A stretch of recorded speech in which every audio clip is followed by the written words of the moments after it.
Hello and welcome to week number 6. I can't believe it, Cynthia. We've been marathon, right? Every week showing up on LinkedIn Live to bring you the Culture Talk Activation Tour.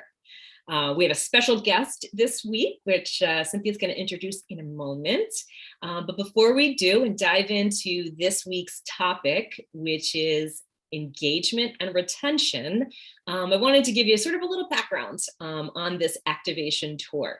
We've been looking at all the different ways that CultureTalk Profiles can be activated to drive business results. So when you can really understand the connection between employees and the organizational culture, and you can turn culture into a business asset, well, then you are far ahead of your competitors.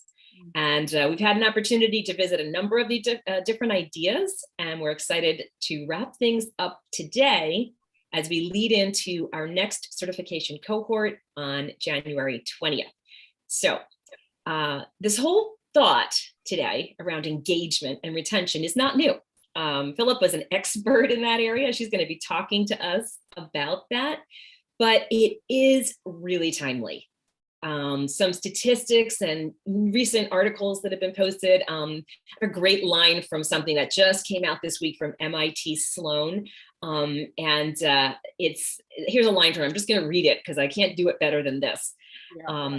The article says that a toxic corporate culture is the strongest predictor of attrition. In fact, it is 10 times more important than compensation. 10 times. So that's coming with data and measurement to show that culture really helps when we get into this conversation around engagement. I just make a quick comment, Teresa, because we often hear like, what's the connection between culture and the bottom line, or what's the ROI of culture? Right. Now we can say it's 10 times more impactful to, that article was about the Great Resignation. So attrition and turnover. Right. Absolutely. So let's get into today's topic. And Cynthia, please introduce our guest. Absolutely. So welcome Philippa Matthewson, who's joining us from Delhi. What time is it there right now?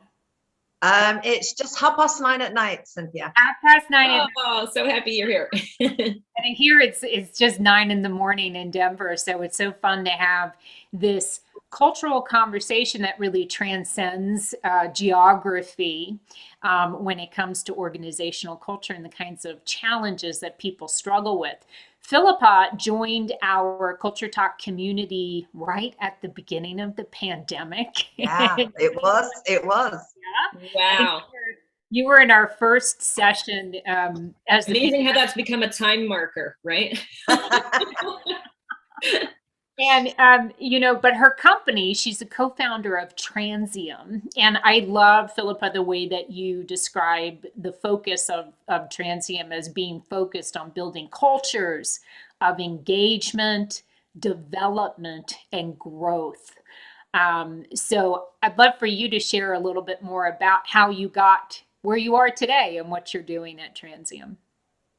Well, first of all, Cynthia and Teresa, thank you so much for inviting me today. It's an absolute pleasure to join you from the other side of the world, quite literally there. But I come to you today with scarily over 40 years worth of experience behind me. I know I only look 21.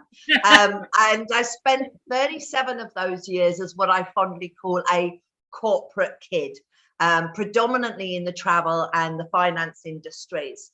And I did multiple different roles in there, but my last role was heading up employee engagement for a large UK bank in India for about 15,000 colleagues.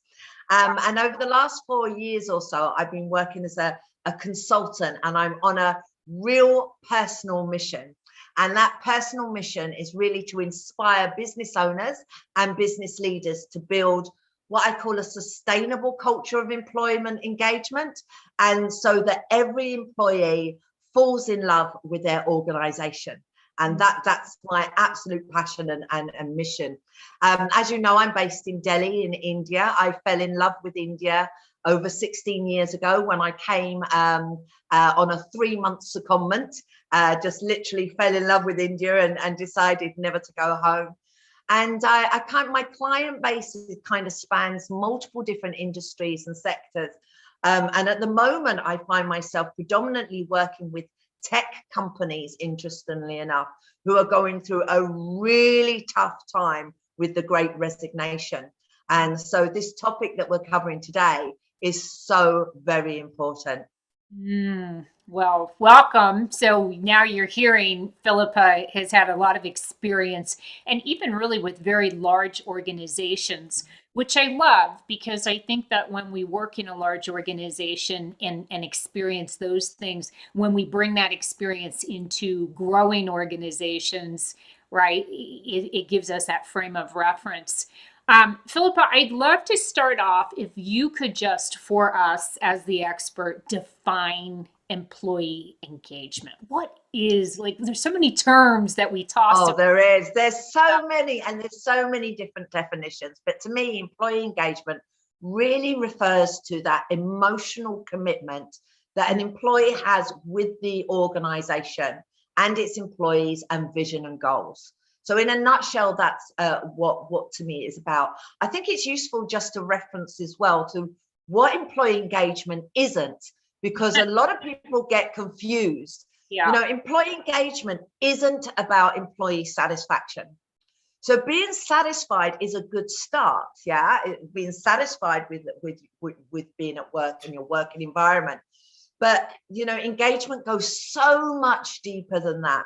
You know, at the end of the day, you know, somebody can be satisfied doing like a 9-to-5 day. Yeah, they can be satisfied bumbling along, you know, doing what they're being paid to do. They'll be satisfied, but they're not going to. It's highly likely they'll be the first to jump ship if a better offer comes along. Some carrot, right? Yeah, exactly. And also, employee engagement isn't about employee happipiness. You know, somebody can be happy at work, but it doesn't mean to say that they're productive or even slightly engaged. You know, they could be happy because they've got a lenient boss, or perhaps they're happy because they're sitting doing nothing, or maybe because their manager buys them pizzas every Friday. You know, you could be very happy doing all that. To me, engagement is all about what I call heart count and not head count. And it's when I love that. Yeah, it's becoming a popular saying. And when an employee has the vision of the organization, how I describe it, it's like the vision of an organization is the heart. Yeah, the values of an organization are like the blood that runs through their veins. And I always say, if a colleague is really connected, if you cut open their veins, the blood will run the color of the organization. Yeah, it's that kind of commitment. And I know I'm talking very blue sky here, but you know, this is what we're talking about. And I think Simon Sinek actually sums it up beautifully with a wonderful quote that I'm using all the time. And what he says is, when people are financially invested, they want a return. But when they're emotionally invested, they want to contribute. And that's what employee engagement is all about to me. Oh my gosh, I just feel like that's such a great visual. And I was already going to comment on the word emotional, right? And emotional commitment, because the work that we're sharing here today is around culture talk, which is around a framework of story. And so one of the things we really can underscore is that story actually captures us at a deeper, more emotional level. Heart count. Mm-hmm. Yeah, right. So emotion and the heart. And the other thing, Philippa, I've heard you say as well, is that it's a two-way street. And I love that, because I feel like so many times when you hear employee engagement, I always feel like someone's like slapping the hands of the employers. Like, your employees aren't engaged. You're screwing up. You're doing something wrong. And it's all about this data. It's all about this number, this score you got. It becomes about moving the needle on a score. And so dehumanizes. Yeah. So tell us what the two-way street is about. What do you mean by that? So what I mean is employers at the end of the day can focus on the experience that they create through the employee life cycle. Yeah. But each employee ultimately decides whether they want to engage or not. So employee engagement isn't something that can be done to you. I can't say, right, Cynthia, I'm going to engage you now. You can't do it like that. Employee engagement is a choice, and ultimately it's the choice of the employee to become engaged or not. So I see organizations and leaders, they can set the scene, they can actually talk the talk, they can walk the walk, but ultimately the choice to be engaged sits with the employee. And as employees engagement requires that we bring our emotions to the table. You know, it's not just about emotions, it's about emotions and action. So I like to talk this around, you know, it's about bringing your heart, your spirit, your mind, and your hands to the table to actually being engaged. And I think one big mistake that so many organizations make is that they treat employee engagement as a human resource issue. It's not. It's actually a business issue. Employee engagement sits in the business. It doesn't sit in human resources. All right. So people bringing their hearts, their heads, their hands to something, showing up on an emotional level. I'd love to just talk now about, some examples of how we're taking Culture Talk storytelling system and bringing it into organizations to because you described really well kind of the alignment of the organization and the individuals, the organization values, and having that running through people's blood.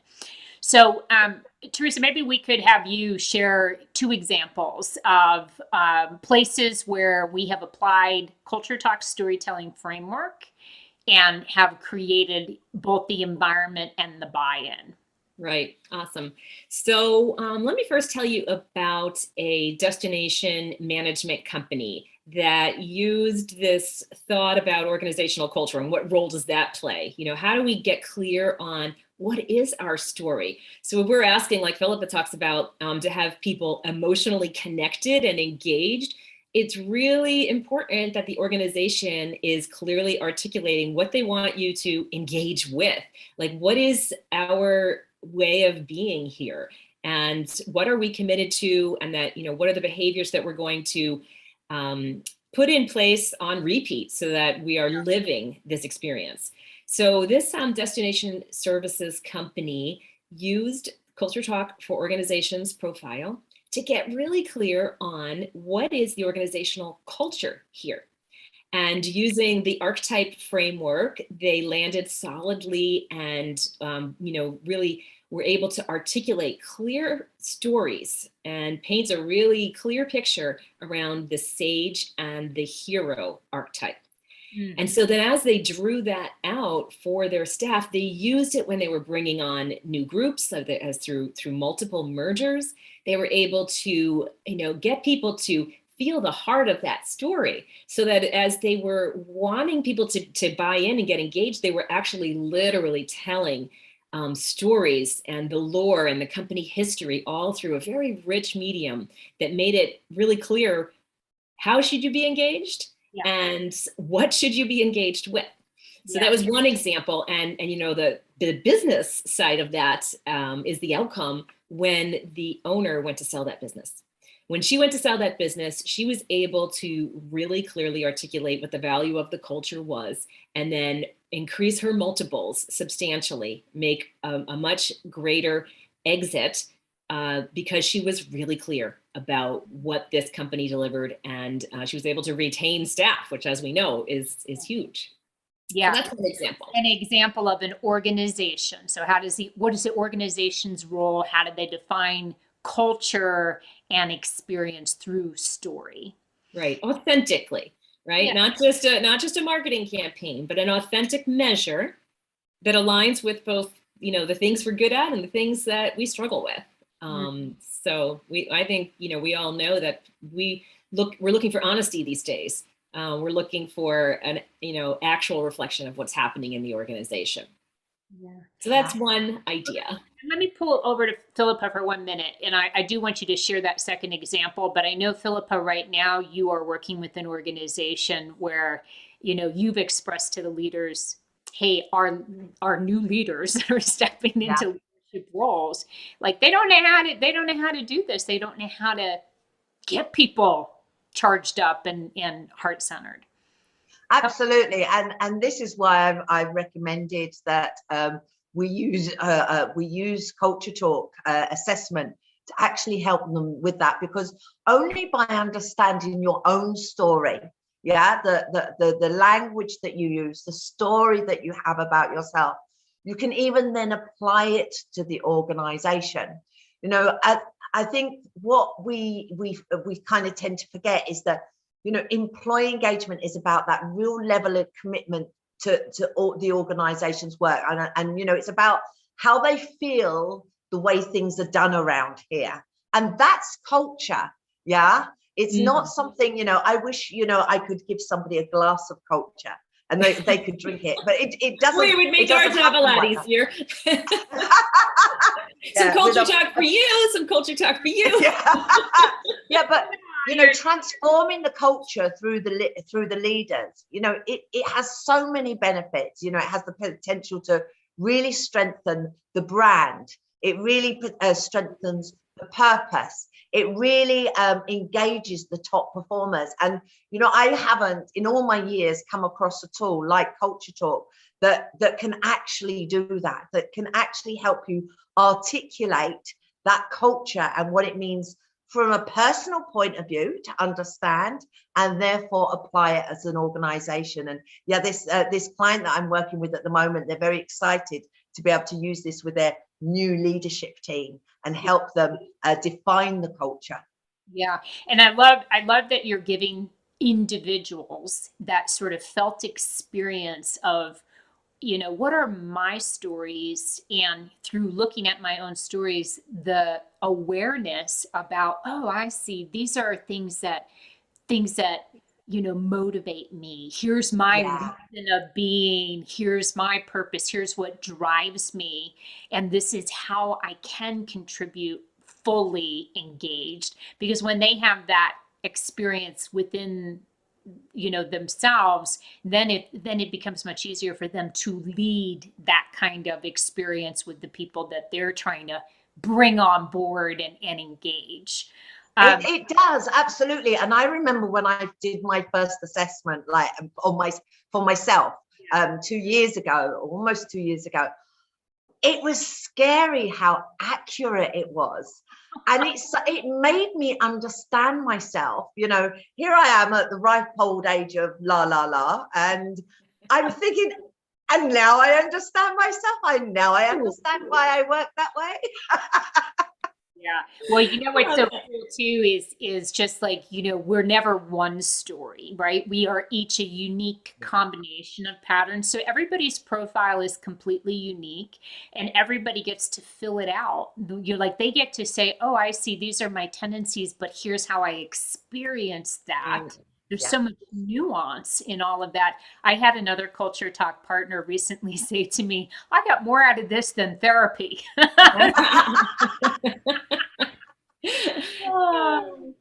Okay, Teresa, tell us about a client that you've worked with that had a good experience with the individual story. Yeah, and I think it's important to understand that. So this is an architecture firm, and they first went through the organizational work. So everybody kind of had a handle on the language. They went through a full culture audit and got clear on what was the organizational culture. And so they'd been a little indoctrinated in these 12 patterns and the storylines. They were invested and curious. And then, with that lean in, we gave each individual employee their own personal assessment. And we were on a path for professional development. And by taking their individual surveys, the employees were able to identify, how do I contribute my best to this culture? As well as, hey, where am I causing some hangups in the culture? Whether it is with consciousness or sort of subconsciously. So by understanding who I am as a human being, I think first of all, when an organization makes that kind of investment in their employees, I think engagement naturally rises, because if somebody says to me, I care enough about who you are to learn about you, to invest in you, and to give you this kind of tool to help you with self-discovery and professional development, then right away there is a deeper level of connection between, emotional connection, if you will. And so this architecture firm had all of the employees do their individual assessment. And then each one had an opportunity to select how do they want to move forward with the results? How do they want to tie their personal, discovery into their professional development plan for the year? So some of them wanted to grow in terms of being able to stand up and speak and do presentations. And how do they tap into their innate skills and maybe overcome some challenges using their archetype profile for that? Others wanted to improve their networking skills. So how did they turn from making, like oh, wow, like, I'm in the room again. What am I, how am I going to have a wonderful experience going out there and representing the firm? So tying their personal brand to the brand of the firm. Others really wanted to understand how could they more effectively work with their colleagues and more effectively work with their clients, as well as understanding the 12 patterns could open their ear to what does this client really need? What are they really saying? So really sort of that applicability, maybe tapping into so many of those use cases through a single investment in the, doing the survey and validating that. So that was an example that really increased the engagement of the staff using the individual. I'm curious, Philippa, because you do talk about Transium being invested in growth and development, engagement, growth and development. So I almost wonder, like, the growth and development, is that of the individuals that you're it's of individuals and the organization, Cynthia. It's important for both. And in fact, engagement isn't something that you can work with one person in an organization. Yeah, it's not like, right, I'm going to coach you. Let's have a coaching session on engagement now. That doesn't work. It's about engaging the whole of the organization ultimately, and everybody walking the journey with you. And this is one thing that I think I love about the CultureTalk surveys, is that it does involve everybody. You can do it at an individual level and you can do it at an organizational level. And you really do get so much out of that from, the clients do get so much out of it. It's an incredible thing to do. I just had an aha, which is probably obvious to you with the work you do. But I was just thinking when you were talking about how engagement is the side effect. Right? It's not like you can go in and say, we're going to engage. It's like a side effect of investing in growth and development. It is. And a really good example of this is about, I get asked a lot, what's the difference between employee engagement and employee experience? Yeah. And Gallup really puts this really well. They say employee experience is the journey an employee takes with your company. Yeah, the stages from attraction, hiring, onboarding, engaging, performing, developing, and then before they depart. Yeah, it's all. But employee engagement is actually an ongoing part of the employee experience itself. So, in other words, employee experience, if you like, is the input, and employee engagement is the output. Brilliant. And I've also heard when we talked recently, you mentioned that, a lot of engagement work also looks at not even just like when you're employed, but after you're employed, are you still engaged? Do you call that the alumni? Oh, well, so no, the alumni is when somebody's departed. Yeah. So this is the ultimate I mean, it's the holy grail, if you like. Somebody may have left your organization. Now, not, people leave organizations for many reasons, but, this alumni, so these are colleagues who've left the organization, but they are so still engaged and hooked onto that organization, they'll recommend other people to join them. Yeah, they'll say, go and join this company. Yeah, wow, that is the holy grail. So that's what we're after. Yeah. That's what Philippa is helping people work on.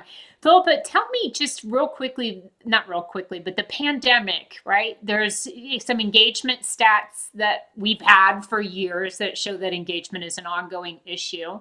Then the pandemic happened. What's shifted? What's changed? And what are we expecting going forward? You have a crystal ball of... Yeah, I mean, this is really interesting part of engagement, because most of the research shows that by the end of 2020, so that was year one, if you like, of the pandemic, employee engagement scores were actually the highest they've been for like 20 odd years or so, maybe going back further, with employers being engaged or actively engaged. So there's two different levels here. And this is because the leaders and the organizations became more frequent in keeping employees up to date. Yeah, they had to continually inform them of the changes that were happening, policies that were changing, workplace conditions. Yeah, all this working from home, flexible work, it all went up and up and up. So people were becoming more engaged. But if you think, as an employee, at that point in time, you were scared. Yeah, you were frightened. Were you going to lose your job because people were laying off? Were you going to succumb to the virus? I mean, there was all many things going there. And actually, in the first quarter of 2021, the engagement scores stayed predominantly quite high again. But as we've gone through 2021, and we're going through this same old, the engagement scores are beginning to go down again. They're beginning to dip right down, because I think employees as well have got higher expectations of their employers now, to when they did at the start of the pandemic. Leader communication has really sort of gone down. The perceptions of transparency and communication may not be there. So over the next couple of months, there'll be a few reports that will come out that will tell us, what the end of 2021 results were, and perhaps how we feature in the first part of 2022. So I think it's very exciting to see what that's going to say. Yeah. How do you maintain that level of engagement without having a pandemic? Yeah. Right. And I imagine also that you didn't mention it, but I'm thinking exhaustion might also kind of be at play on both sides. So how do leaders take that information that you just shared and recognize that they still need to prioritize communication, and maybe if they are feeling a little exhaustion, that there's a really strong, compelling evidence for them to rise above and to continue that high level of engagement and communication from their own outreach. We've had some partners run a program through CultureTalk called Flip the Switch, which is a program that uses archetypes, uses the individual archetype assessment for employees on a team to sort of self-evaluate, build some self-awareness about, okay, under normal, without a pandemic, these are the things I like to do. These are the things I'm good at. This is how I show up. This is what people count on me for. Then in a stressful situation, what changes for me? What triggers me? And when I get triggered, then how does my behavior or my motivation or my engagement fall apart?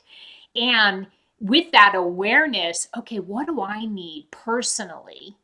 Because I'm different than Philippa, than Teresa. What do I need personally to get re-engaged, to get remotivated, to feel like I'm contributing in a way that's unique to my skills and whatnot? So the program's called Flip the Switch, and it's been a great way for team leaders to kind of get buy-in back and also develop some skill for employees to recognize I'm being triggered, but I can show up differently. I can actually be resilient, and I can contribute in a way where, there's more value add. Yeah. Yeah, we do find, this whole engagement conversation is full circle, right?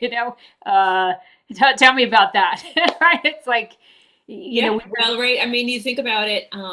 You start out. Where do you want to start? You start anywhere on the circle. But if we think about organizational culture being, the way we do things around here, and then we plug in this idea Philip has introduced of the engagement piece being how employees feel.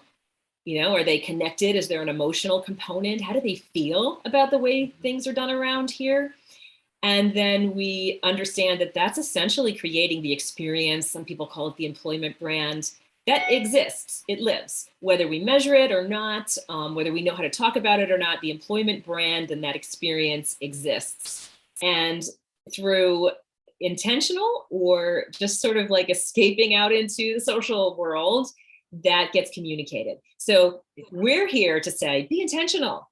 Get clear on it. Know what stories you're telling, because when it comes to that piece of the circle, you want to have a say. You want to have the authentic expression of that felt and lived experience be what's communicated out to the world, right, as an attractor.